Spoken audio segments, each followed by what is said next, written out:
अस्सलाम वालेकुम। नुसरत अल्लाह वाला।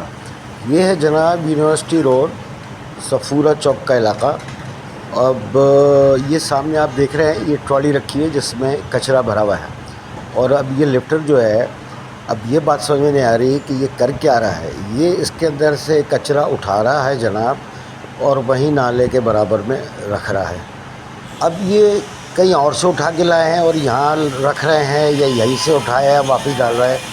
कल ये पोजीशन थी कि लोगों का कहना ये है कि इस रोड पे पूरा पानी भरा हुआ था, घुटनों घुटनों तक, इस हद तक के यानी दुकानों में पूरा पानी आ गया था, जो उन्होंने कल आके साफ़ करा है। कल और परसों सब बंद था, तो पूरी दुकानों के अंदर तक पानी आ गया था। अब ये जनाब कचरा इसने नाले से निकाला, तब ये जाके पानी उतरा है, तो फिर यहाँ ये ज़िंदगी बहाल हुई है। जबकि हमारे उस सरकार का कहना ये था कि हमने नाले साफ़ कर दिए थे।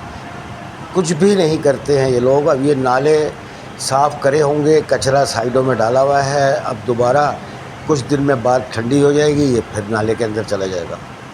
अगर ये नाले साफ़ होते तो एक कतरा बाहर ना होता। वहीं बराबर में एक बिल्डिंग में ये पानी पूरा अंदर भर गया था, यहाँ भी घुटनों घुटनों पानी था 2 दिन से।